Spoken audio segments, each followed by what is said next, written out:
Hello বন্ধুরা, welcome to our channel অন্ধকারের রহস্য। আজকেও তোমাদের জন্য নিয়ে চলে এসেছি আরও একটি খুব সুন্দর ইন্টারেস্টিং ভূতের গল্প। আজকে যে গল্পটা তোমাদের শোনাতে চলেছি সেটি প্রখ্যাত লেখক প্রেমেন্দ্র মিত্রের লেখা মাহরিকুটিতে এক রাত। গল্পটা শোনার আগে যারা আমাদের চ্যানেলটা নতুন দেখছো বা শুনছো তারা অতি অবশ্যই চ্যানেলটাকে সাবস্ক্রাইব করে দেবে এবং পাশে থাকা বেল নোটিফিকেশানটাকে অতি অবশ্যই অন করে দেবে এবং অতি অবশ্যই অলটাকে প্রেস করে রাখবে, যাতে যখনই আমরা নতুন নতুন গল্প ছাড়বো তার নোটিফিকেশান যাতে সবার আগে তোমাদের কাছে গিয়ে পৌঁছয়। আর যদি গল্পটা শুনে ভালো লাগে তাহলে একটা লাইক করে দিয়ে বেশি বেশি করে শেয়ার করে দেবে ফ্রেন্ড ফ্যামিলির মধ্যে। তো চলো আর বেশি কথা বাড়াচ্ছি না, সোজা গল্পে চলে যাচ্ছি। ট্রেনে যেতে যেতে ব্যাপারটা যতই ভেবে দেখছিলাম ততই আরও অদ্ভুত লাগছিল। বাস্তব ঘটনা অবশ্য অনেক সময় কাল্পনিক গল্পের চেয়ে বিস্ময়কর হয় জানি, তবু যেন এই ব্যাপারটায় বিশ্বাস করতে কিছুতেই প্রবৃত্তি হচ্ছিল না। দুদিন আগেই বিমলের সঙ্গে আমার মেসের ঘরে প্রায় 1টা পর্যন্ত জেগে তুমুল তর্ক করেছি। শেষ পর্যন্ত এ বয়সের তর্কাতর্কির যা পরিণাম হয় তাও আমাদের বচসায় হয়েছে। দুজনেরই জেদ ও রাগ বেড়ে গেছে এবং পরস্পরকে যা তা বলে যুক্তির অভাব পূরণ করেছি। আমি বলেছি, যেমন বুনোদের দেশে জঙ্গলের মাঝে থাকিস তেমনই জঙ্গলি বুদ্ধিও হয়েছে। বিমল বলেছে, শহরের মাঝখানে ইলেকট্রিক লাইটের তলায় বসে বারফটটাই মারতে সবাই পারে। এক রাত্রির ভেরেন্ডির জঙ্গলের ধারে মাহরিকুটিতে কাটাতে পারলে বুঝতাম। হেসে উঠে বলেছিলাম, কাটাবার কি দরকার? তোর ভূত শহর আর ইলেকট্রিক লাইটকেই বা ডরায় কেন? বেঁচে বেঁচে যত পোড়ো বাড়ি আর জঙ্গলে না থেকে সেই তো এখানে এলেই পারে। বিমল চটে উঠে জবাব দিয়েছে, তার দায় পড়েছে। ভূত আছে এ কথা তোর কাছে প্রমাণ করার জন্য তার তো আর মাথা ব্যথা নেই।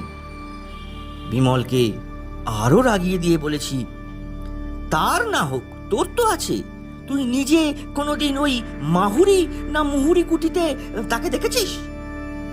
বিমল বলেছে, রাত অবশ্য কখনো কাটায়নি, তবে বাইরে থেকে যা দেখেছি তাই যথেষ্ট। আমি এ কথার উত্তরে এমনভাবে বিদ্রূপের স্বরে ওহ বলেছি যে বিমল মর্মাহত হয়ে চুপ করে গেছে। খানিক বাদে গম্ভীর মুখে শুধু বলেছে, সাহস থাকে তো সেখানে একবার যাস। আমি ব্যঙ্গ করে বলেছি, গেলে অন্তত মাহুরিকুটির বাইরে থাকবো না। পরের দিন সকালে অবশ্য আমাদের এই তর্ক নিয়ে মন কষাকষি আর কোনো চিহ্ন ছিল না।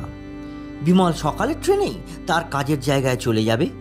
আমি স্টেশনে তাকে তুলে দিতে গিয়েছিলাম।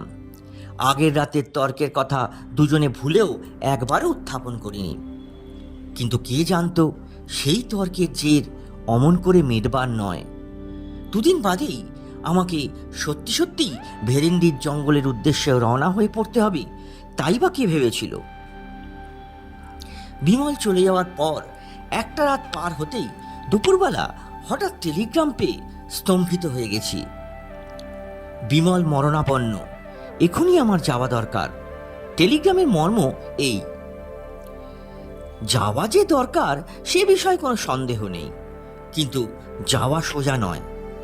ছোটনাগপুরের একটা নগণ্য স্টেশনে নেবে মাইল 10-12 গেলে ভেরেন্ডির জঙ্গল পাওয়া যায়। এই জঙ্গলের মাঝখানে একটা পুরনো তামার খনিকে নতুন করে আবিষ্কার করে আজ 2 বছর বিমল সেখানে কাজ করছে। সেই নির্বান্ধব পুরীতে যে সমস্ত কুলি মজুর নিয়ে সে দিন কাটায়, সাংঘাতিকভাবে অসুস্থ হয়ে পড়লে তারা যে কোনো সাহায্যই করতে পারবে না এটা ভালো করেই বুঝতে পারছিলাম। টেলিগ্রাম পাওয়ার পরই বিকেলে রওনা হয়ে পড়েছি।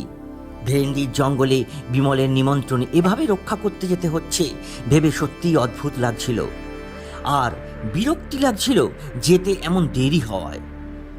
যে স্টেশনে নেবে ভেরেন্ডির জঙ্গলে যেতে হয় অত্যন্ত নিকৃষ্ট ধরনের প্যাসেঞ্জার ছাড়া আর সব গাড়ির কাছেই তা অস্পৃশ্য। তাই বাধ্য হয়েই প্যাসেঞ্জারে চাপলেও তার শামুকের মতো গতি ক্রমশই অসহ্য হয়ে উঠছিল। এতক্ষণে যে কি বিপদ হচ্ছে সেখানে কে জানে। বিমল অত্যন্ত শক্ত ধাতের ছেলে, সহজে সে কাতর কিছুতেই হয় না। সেই সুদূর জঙ্গলে একলা আজ সেই 2 বছর যেভাবে বাস করে আসছে তা থেকে তার কাঠামোর পরিচয় পাওয়া যায়। সুতরাং অত্যন্ত বিপদে না পড়লে সে যে আমায় তার করতো না এ বিষয়ে কোনো সন্দেহ নেই।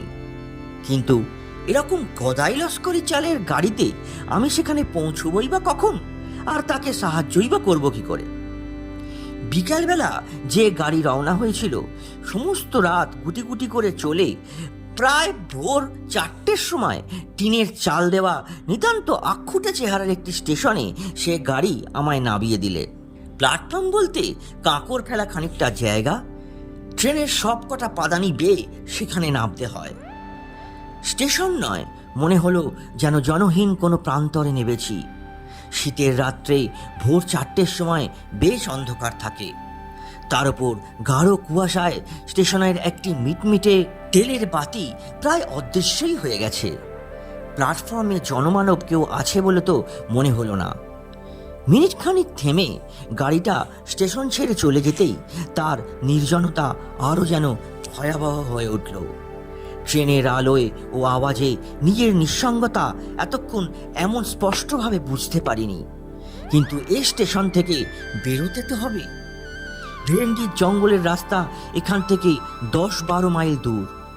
এইটুকু মাত্র জানি, কোন দিকে যে যেতে হবে সে সম্বন্ধে কোনো ধারণাই নেই। জিজ্ঞাসাই বা করি কাকে? টিকিট চাইতেও তো কেউ আসে না। স্টেশনের অস্পষ্ট বাটিটার দিকে একবার এগিয়ে গেলাম। স্টেশনের ঘরে কোনো না কোনো লোক নিশ্চয়ই আছে।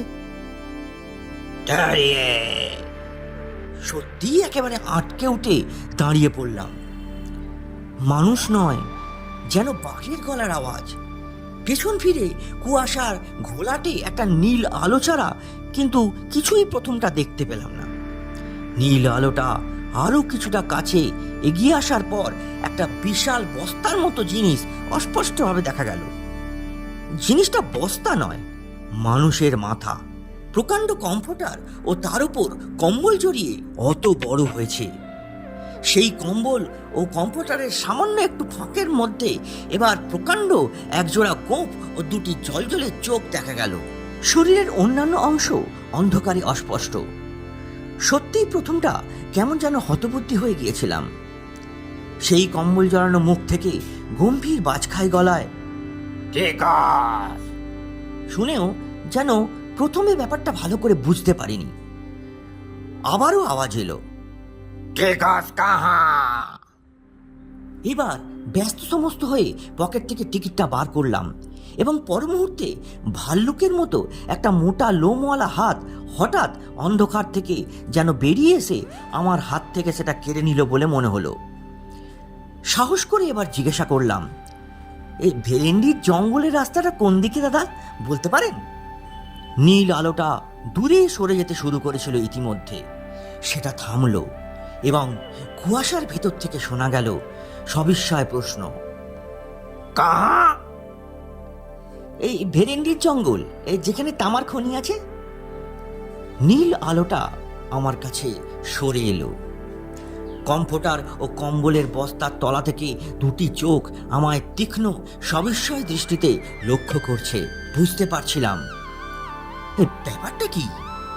হঠাৎ ওদার মাছ জানা শুনে চমকে উঠলাম এবং কিছু জিজ্ঞেস করবার পূর্বেই বিমোড় হয়ে দেখলাম লোকটা চলে যাচ্ছে। পর মুহূর্তে নীল আলোটাই হঠাৎ বোধহয় নিভে গেল। অন্ধকারে অন্তত আর কিছু দেখা গেল না। কিন্তু আমার এখন প্ল্যাটফর্মে দাঁড়িয়ে থাকলে তো চলবে না। স্টেশনের সেই আলোটি লক্ষ্য করে আবার এগিয়ে গেলাম। সেই আলোর কাছেই বাইরে বেরোবার গেটটা পেয়ে তবু আশ্বস্ত হওয়া গেল। পাশেই স্টেশনের একটি মাত্র ঘর। ভেতর থেকে টেলিগ্রাফের টরেটক্কা আওয়াজ আসছে। গেট দিয়ে বেরোতে বেরোতে কৌতূহল ভরে একবার জানলা দিয়ে উঁকি মেরে সত্যি বিস্মিত হলাম। একটা কুলি বা চাপরাশিরও সেখানে দেখা নেই।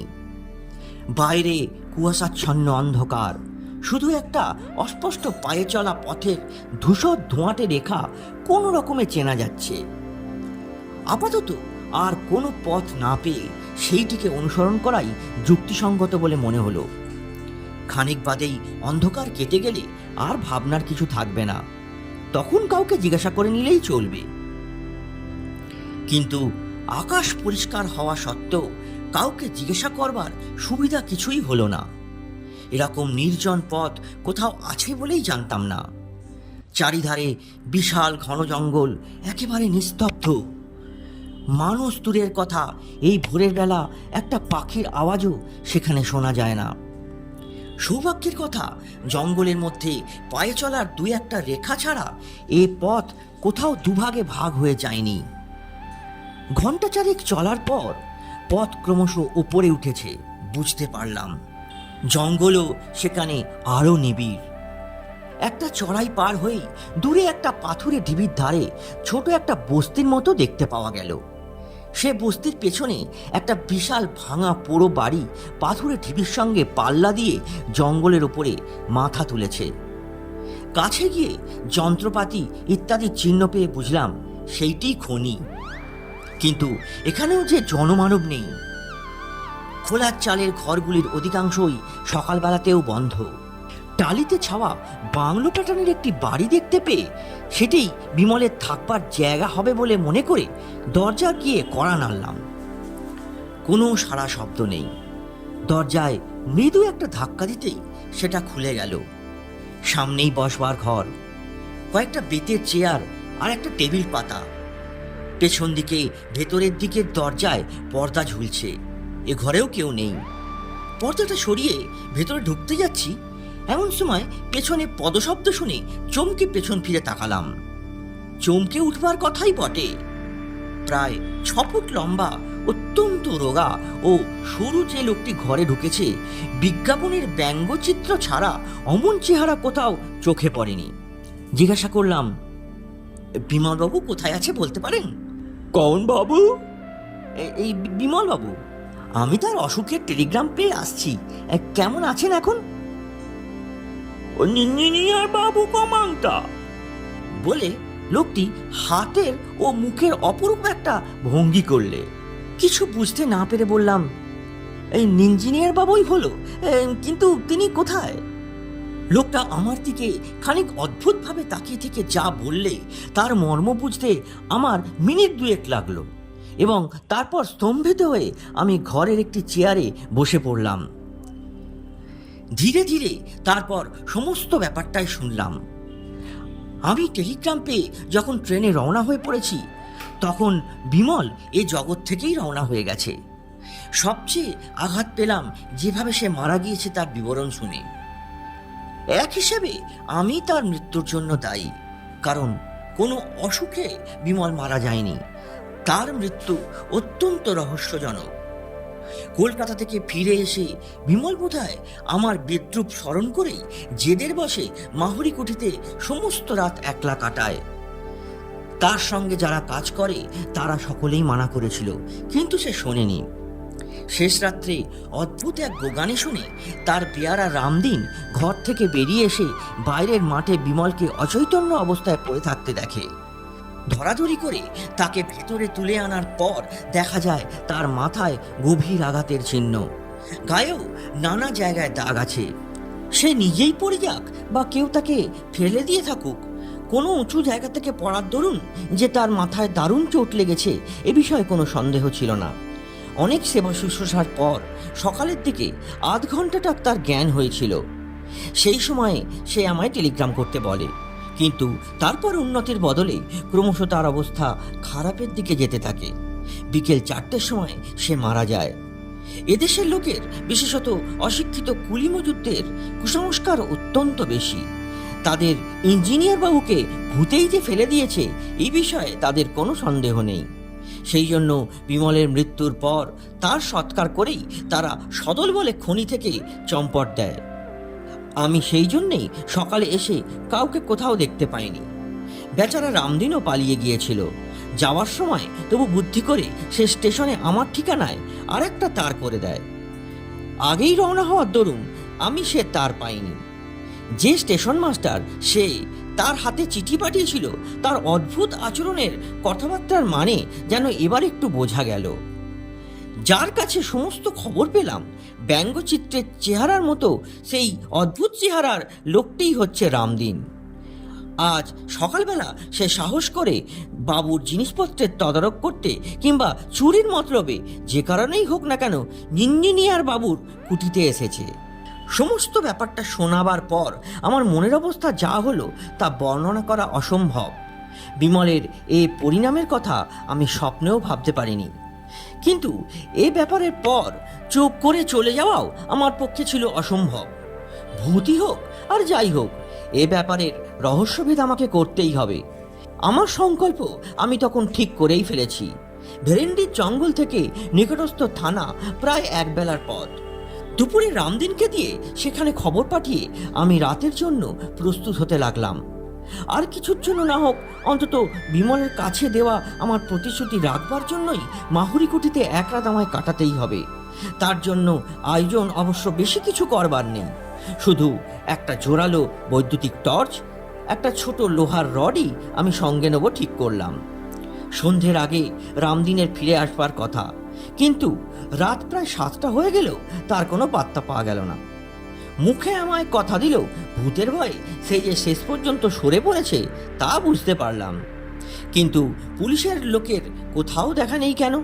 রামদিন কি থানায় খবরও তাহলে দেয়নি? জঙ্গলের মাঝে পরিত্যক্ত খনিতে বস্তিতে সম্পূর্ণ আমি একা। রাত 9টা বাজবার পর আমি আর অপেক্ষা করতে পারলাম না। পুলিশের লোক আসুক বা না আসুক, মাহুরিকুটিতে একাই আমাকে যেতে হবে। বিমলের বাংলো থেকে মাহুরিকুটি বেশি দূরে নয়। দিনের বেলা বাড়িটিকে ভালো করে লক্ষ্য করে দেখেছি। প্রকাণ্ড দোতলা 2 মহলা কুঠি। কি খেয়ালে যে এখানে এত বড় বাড়ি কেউ নির্মাণ করেছিল তা বোঝা কঠিন। বাড়িটির অবশ্য অত্যন্ত ভগ্নদশা। বড় বড় গাছ তার দেওয়াল ভেদ করে বেড়ে উঠেছে। বাইরের দিকের ঘরগুলির জানলা দরজার চিহ্ন নেই।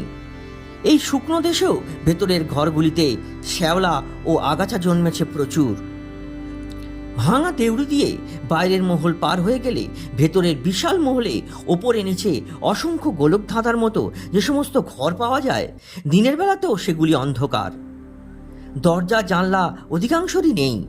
যেগুলোর আছে সেগুলির কলকবজা সব খুলে পড়েছে। আসবাবপত্র ও অনেক ঘর এখনো পর্যন্ত অন্তত জীর্ণ অবস্থায় টিকে আছে। শুধু বোধহয় ভূতের ভয়ে চোরও সেখানে প্রবেশ করেনি।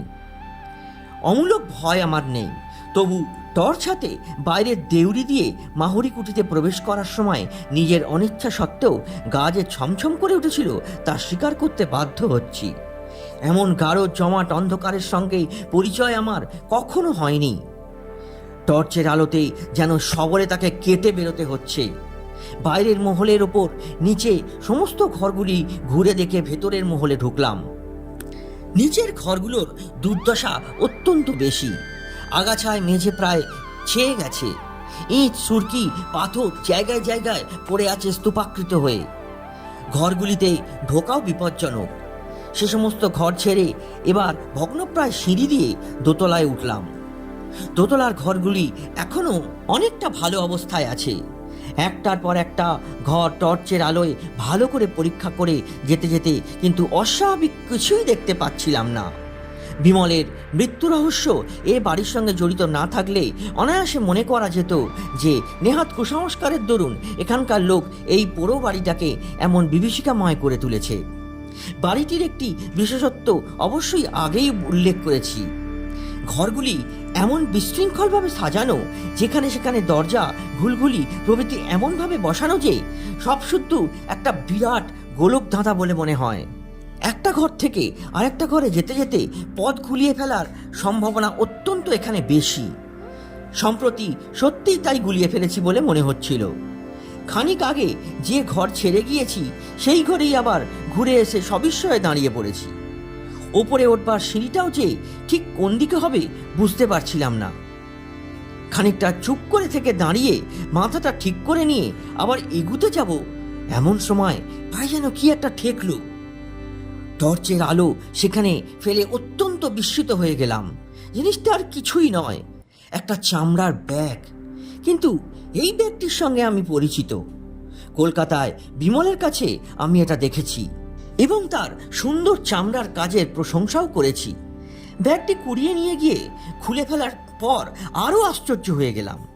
ব্যাগের ভেতর একটি খোপে সুতো দিয়ে বাঁধা একতারা করকরে নতুন 10 টাকার নোট, আর একটি খোপে খুচরো কয়েকটা টাকা পয়সা ও একটি ছোট কাগজের টুকরো। এই কাগজের টুকরোটি দেখেই আমি চিনলাম। নিজের হাতে বিমলকে এই কাগজে আমার ঠিকানা লিখে দিয়েছিলাম। বিমল তার মৃত্যুর আগের রাত্রে এই ঘরে যে ঢুকেছিল সে বিষয়ে আর কোনো সন্দেহই নেই, কিন্তু এ ব্যাগ তার পকেট থেকে পড়লই বা কী করে? আর কোনো শত্রুর হাতে যদি তার প্রাণ গিয়ে থাকে তাহলে তারা এ ব্যাগ ছোঁয়নি বা কেন? টর্চের আলোয় ঘরটা আমি এবার খুব ভালো করে তন্ন তন্ন করে দেখলাম। ঘরটি আকারে বেশ বড়, অন্যান্য ঘরের চেয়ে আসবাবপত্র একটু বেশি বলেই মনে হচ্ছে। দুটি ভাঙা তক্তপোষ, একটি পা ভাঙা টেবিল, দেওয়ালে লাগানো একটা কাঠের উইয়ে খাওয়া বড় আলমারি ছাড়া খুচরো আরও অনেক জিনিসপত্র ঘরময় ছড়ানো, কিন্তু বিমলের আর কোনো চিহ্ন সেখানে দেখতে পেলাম না। এমনকি কাল যে সেখানে এসেছিল তার কোনো পরিচয়ও নয়। তবু এই ঘরেই রাতটা কাটাবার সংকল্প তখন আমি করে ফেলেছি। রাত কাটাবার ব্যবস্থা আমার করাই ছিল। পকেট থেকে মোমবাতি বার করে ভাঙা একটা তক্তপোষের ওপর রেখে জেলে ফেললাম। টর্চের আলো তো সারা রাত জ্বালা যায় না। বাতিটা জেলে তক্তপোষের ওপর বসতে গিয়েই কিন্তু উঠে পড়তে হলো। পাশের ঘরে হঠাৎ হুড়মুড় করে কি একটা ভারী জিনিস পড়ে যাবার শব্দ শুনলাম। এতক্ষণ এই পোড়ো বাড়িতে কিন্তু এ ধরনের কোনো শব্দ আমি শুনিনি। টর্চটা তুলে নিয়ে পাশের ঘরে গিয়ে কিন্তু প্রথমটা একেবারে বিমূঢ় হয়ে গেলাম। হুড়মুড় করে পড়বার মতো কোনো জিনিস কিন্তু সেখানে নেই, অথচ আমি স্পষ্ট সে শব্দ শুনেছি। হতভম্ব হয়ে খানিক দাঁড়িয়ে থেকে আবার আগের ঘরে ফিরলাম। বাতিটা কেমন করে ইতিমধ্যে নিভে গেছে কে জানে। দেশলাই বার করে সেটাকে আবার জ্বালতে গিয়ে আর জ্বালা হলো না। বাইরে বারান্দায় চটি পায়ে দিয়ে ফটফট করে চলার স্পষ্ট শব্দ আমি শুনলাম। ঝড়ের মতো এবার ঘর থেকে বেরিয়ে পড়লাম। টর্চ ফেলবার আগেই কিন্তু শব্দটা গেছে থেমে। টর্চ ফেলে অবাক হয়ে দেখলাম সত্যি দুটো মান্ধাত্তার আমলের শুকনো চিমড়ে ছেঁড়া বিহারি চটি সেখানে পড়ে রয়েছে। না, ভয় তখনও আমি পাইনি, বরং কোনো দুষ্ট লোকের কারসাজি যে এর ভেতরে আছে সে বিষয়ে আর কোনো সন্দেহই নেই। সে কারসাজির সমুচিত শাস্তি দিতে হবে। চটি দুটো হাতে করে তুলে নিয়ে আবার ঘরে ফিরলাম এবং বাতি জেলে গ্যাঁট হয়ে ভাঙা তক্তপোষের ওপর বসলাম ঘটনার পরিণতি দেখার জন্য। ভুতুড়ে চটি যদি হয় তো আমার চোখের সামনেই চলুক দেখি। মিনিট 10 তো কিছুই হলো না। ভুতুড়ে চটির ক্ষমতার বহর দেখে নিজেই মনে মনে হাসছি। এমন সময় সত্যি সমস্ত গায়ে কাঁটা দিয়ে উঠল। চুপি চুপি আমার পেছনে কে যেন স্পষ্ট আমার নাম ধরে ডাকলে একবার। মোমের বাতিতে ঘরে তেমন আলো না হলেও সব স্পষ্ট ও পরিষ্কার দেখা যাচ্ছে। পেছনে কেউ কোথাও নেই। তবে এই শব্দ এলো কোথা থেকে? আমার মনের ভুল? কিন্তু মনের এইরকম ভুল হওয়া তো ভালো লক্ষণ নয়। ভয় পেয়ে যাদের মাথা খারাপ হয়ে যায় তারাই চোখে নানা রকম ভুল দেখে, কানে নানা রকম আওয়াজ শোনে বলেই তো জানি। না, আরো সতর্ক এবং সজাগ থাকতে হবে এবার। নিজের মনের ভুলের ভয় পাওয়ার মতো লজ্জাকর ব্যাপার আর কিছুই হতে পারে না। হাতের ঘড়িটার দিকে চেয়ে দেখলাম রাত প্রায় 12:30। এতক্ষণ শুধু ঘরগুলো ঘোরাফেরা করতেই কেটে গেছে বুঝতেই পারিনি। শীতকালের ভোর হতে এখনো প্রায় 6 ঘন্টা বাকি। এই 6 ঘন্টায় শুধু ঘুমে চোখ না জড়িয়ে আসে এইটুকু দেখতে হবে। বসে থাকলে পাছে ঘুম আসে বলে এবার ঘরে পায়চারি করবার জন্য উঠে দাঁড়ালাম। কিন্তু কি আশ্চর্য, আমার প্রত্যেকটা পা ফেলার শব্দের সঙ্গে সঙ্গে বাইরে যেন আরো একটা শব্দ শোনা যাচ্ছে। সে যদি কারো পায়ের শব্দ হয় তাহলে তার চেহারাখানা যে কিরকম তা কল্পনা করাও কঠিন। বারান্দায় একটা হাঁটি হাঁটলেও বোধহয় অমন শব্দ হতো না। পায়চারি করতে করতে ইচ্ছে করে একবার থমকে দাঁড়ালাম। বাইরের শব্দ গেল থেমে। আবার চলতে শুরু করার সঙ্গে সঙ্গেই সেই শব্দ শোনা গেল। এবার বাইরে ব্যাপারটা দেখতে যেতেই হলো। টর্চ নিয়ে সমস্ত পথটা কিন্তু তন্ন তন্ন করে বৃথাই খুঁজলাম। ফিরে এসে দেখি আবার আলোটা গেছে নিভে। না, ব্যাপারটা ক্রমশই বিরক্তিকর হয়ে দাঁড়াচ্ছে। দেশলাইটা বার করেছি, এমন সময় আলো জেলো না ভূপেন। মিথ্যে কথা বলে লাভ নেই, সমস্ত শির দাঁড়াবে যেন বরফ গলানো জলের মতো স্রোত নেমে গিয়ে সমস্ত শরীর অবশ করে দিলে। এই যে স্পষ্ট বিমলের গলা। খানিকক্ষণ শুকনো গলা দিয়ে কোনো আওয়াজ বেরুলো না। তারপর জড়িত স্বরে কোনো রকমে বললাম, কে কে কে কে কে কে তুমি? আমি আমি বিমল, দোহাই তোমার, আলো জেলো না। কিন্তু কেন? তাহলে আমার আর এখানে থাকা হবে না। তোমাকে দুটো কথা বলে যেতে চাই, তাও বলতে পারবো না। তুমি কি ভয় পেয়েছো ভূপেন? ধরা গলায় ঢোক গিলে বললাম, না। তাহলে টর্চ না জেলে এগিয়ে এসে তক্তপোষটায় বসো। আমি হাতড়ে হাতড়ে তক্তপোষটায় এসে বসলাম। অন্ধকারে আবার শোনা গেল, তুমি আসাতে কি খুশি যে হয়েছি বলতে পারি না। কথাটা শুনে নিজে যথেষ্ট খুশি না হলেও বললাম, তাই নাকি? হ্যাঁ, তুমি না এলে আমায় এইখানে কতকাল বন্দি হয়ে থাকতে হতো কে জানে। কেন? দুটো দরকারি কথা না বলে আমি পৃথিবী ছেড়ে যেতে পারছিলাম না। পৃথিবী ছেড়ে কোথায়? খানিকক্ষণ কোনো উত্তর পাওয়া গেল না। তারপর আবার জিজ্ঞেস করলাম, কোথায় বললে না তো? সে কথা জানতে চেয়েও না, তোমাদের জানবার অধিকার নেই।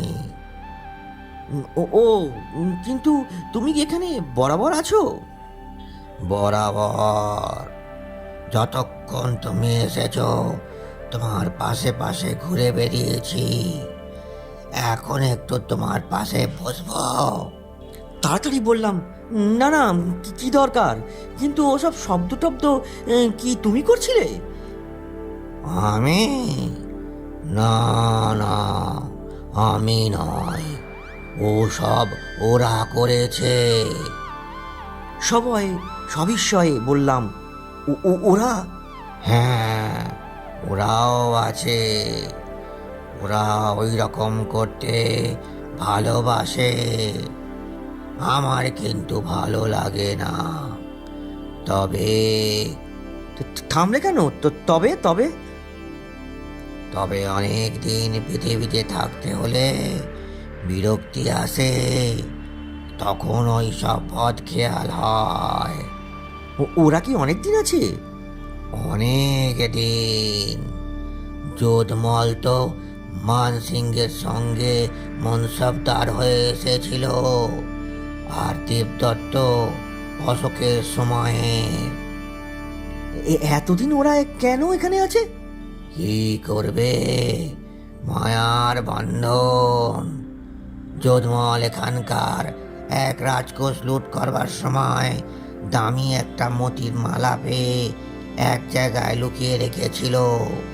সেই লুকোনো জায়গার কথা কাউকে জানাবার আগেই তলোয়ারের খোঁচায় মারা যায় বলে বেচারার আজ মুক্তি হলো না। একটু উৎসুকভাবে বললাম, কাউকে জানালেই তো পারে। যাকে তাকে জানালে হবে না। ওর বংশধর, আত্মীয় স্বজন, অন্তত দেশের লোক না হলে জানাবার কোনো উপায় নেই। অর্থাৎ মারোয়ারি চাই? মারোয়ারিরা আবার এধার মারায় না। যোধমল সম্বন্ধে নিরুৎসাহ হয়ে বললাম, আর দেবদত্ত? দেবদত্ত? দাঁড়াও, জিজ্ঞাসা করে দেখি।